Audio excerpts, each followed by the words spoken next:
Thanks for joining me, people. We're still in the book of James and we'll be here for a little while longer. We're talking about tests and trials and how to handle those. And yesterday or the day before, we just picked up on a couple of things of not to do, what not to do when you're going through these tests and these trials. Today I want to suggest to you that what you mustn't try and do is go it alone. Very often when we go through tough times, we think, first of all, maybe I'm the only guy that's ever been through this stuff, not realizing that in a community of people as in the church, probably half the people have been through exactly what you've been through. And if there's anybody who's qualified to help you, it's probably them. So when you isolate yourself from them, you lose half the benefit of being part of the body of Christ. Don't try and go it alone.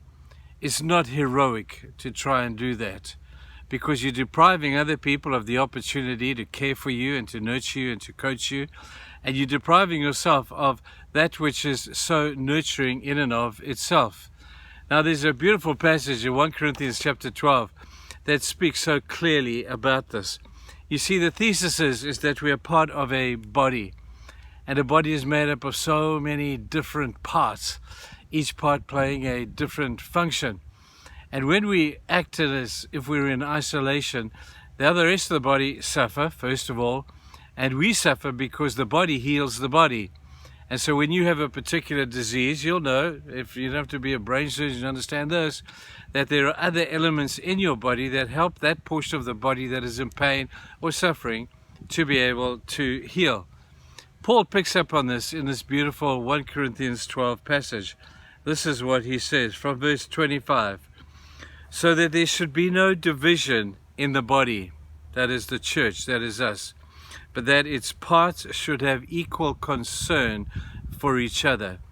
If there is no concern for those that are hurting within the body is really sick.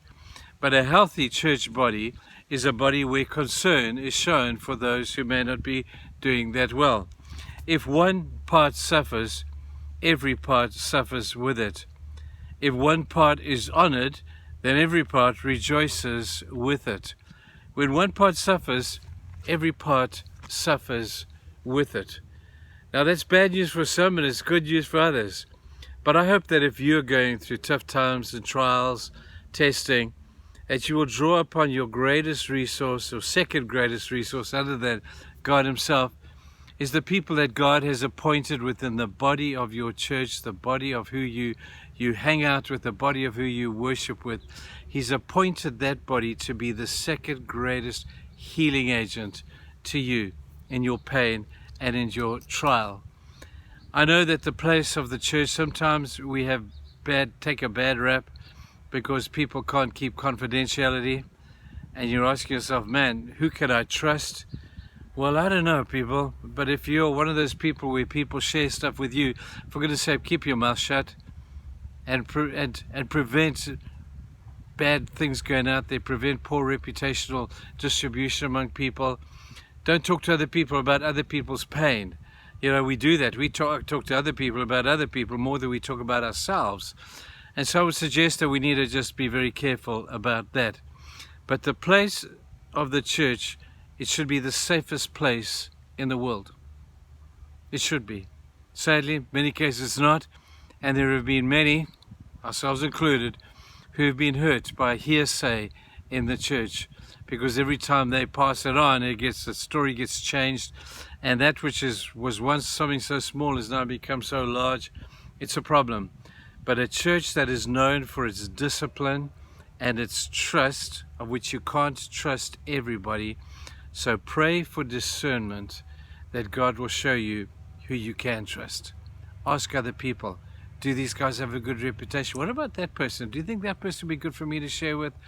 Choose your people and choose them well. The body heals the body.